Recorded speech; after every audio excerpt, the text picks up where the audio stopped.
पौष पुत्रदा एकादशी का महत्व। धर्मराज युधिष्ठिर कहने लगे कि हे भगवान, आपने पौष कृष्ण एकादशी अर्थात सफला एकादशी का माहात्म्य बताकर बड़ी कृपा की। अब आप कृपा करके मुझे पौष माह के शुक्ल पक्ष की एकादशी के विषय में भी बतलाइए। इस एकादशी का क्या नाम है तथा इसके व्रत का क्या विधान है? इसकी विधि क्या है?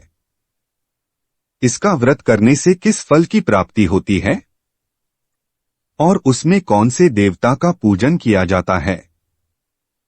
कृपया यह सब विधान पूर्वक कहिए। भगवान श्री कृष्ण बोले, पौष माह के शुक्ल पक्ष में आने वाली इस एकादशी को पौष पुत्रदा एकादशी कहा जाता है। इसमें भी नारायण भगवान की पूजा की जाती है। विधिपूर्वक इस व्रत को करना चाहिए। इस चर और अचर संसार में पुत्रदा एकादशी के व्रत के समान दूसरा कोई व्रत नहीं है। इसके पुण्य से मनुष्य तपस्वी, विद्वान और लक्ष्मीवान होता है। इसकी मैं एक कथा कहता हूं, सो तुम ध्यानपूर्वक सुनो। पौष पुत्रदा एकादशी व्रत कथा। भद्रावती नामक नगरी में सुकेतुमान नाम का एक राजा राज्य करता था। उसके कोई पुत्र नहीं था। उसकी स्त्री का नाम शैव्या था। वह निपुत्री होने के कारण सदैव चिंतित रहा करती थी। राजा के पितर भी रो रो कर पिंड लिया करते थे और सोचा करते थे कि इसके बाद हमको कौन पिंड देगा। राजा को भाई, बांधव, धन, हाथी, घोड़े, राज्य और मंत्री इन सब में से किसी से भी संतोष नहीं होता था। वह सदैव यही विचार करता था कि मेरे मरने के बाद मुझको कौन पिंडदान करेगा। बिना पुत्र के पितरों और देवताओं का ऋण मैं कैसे चुका सकूंगा। जिस घर में पुत्र न हो उस घर में सदैव अंधेरा ही रहता है। इसलिए पुत्र उत्पत्ति के लिए प्रयत्न करना चाहिए। जिस मनुष्य ने पुत्र का मुख देखा है वह धन्य है। उसको इस लोक में यश और परलोक में शांति मिलती है, अर्थात उनके दोनों लोक सुधर जाते हैं।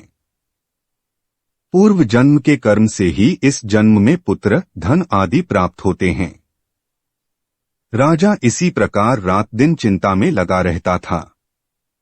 एक समय तो राजा ने अपने शरीर को त्याग देने का निश्चय किया, परंतु आत्मघात को महान पाप समझकर उसने ऐसा नहीं किया। एक दिन राजा ऐसा ही विचार करता हुआ अपने घोड़े पर चढ़कर वन को चल दिया तथा पक्षियों और वृक्षों को देखने लगा। उसने देखा कि वन में मृग, व्याघ्र, सुअर, सिंह, बंदर, सर्प आदि सब भ्रमण कर रहे हैं। हाथी अपने बच्चों और हथिनियों के बीच घूम रहा है। इस वन में कहीं तो गीदड़ अपने कर्कश स्वर में बोल रहे हैं, कहीं उल्लू ध्वनि कर रहे हैं। वन के दृश्यों को देखकर राजा सोच विचार में लग गया।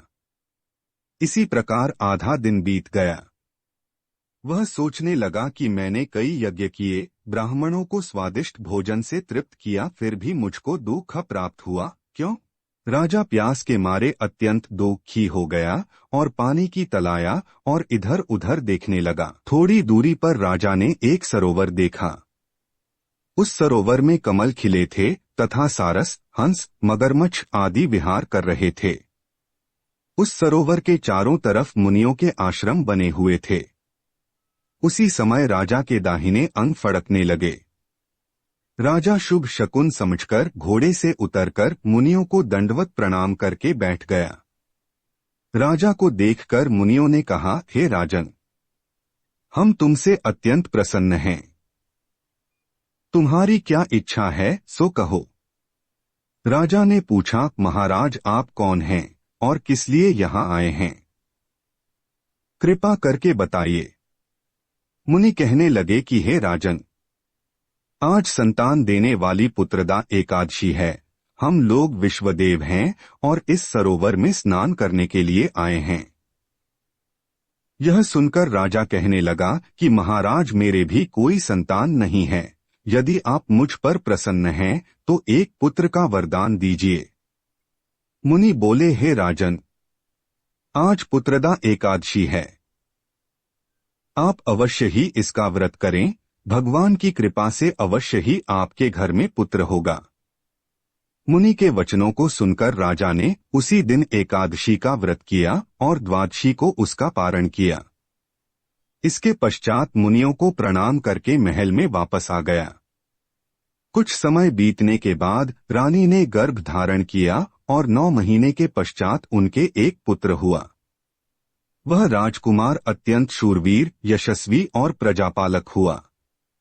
श्री कृष्ण बोले, हे राजन, पुत्र की प्राप्ति के लिए पुत्रदा एकादशी का व्रत करना चाहिए। जो मनुष्य इस महात्म्य को पढ़ता या सुनता है उसे अंत में स्वर्ग की प्राप्ति होती है।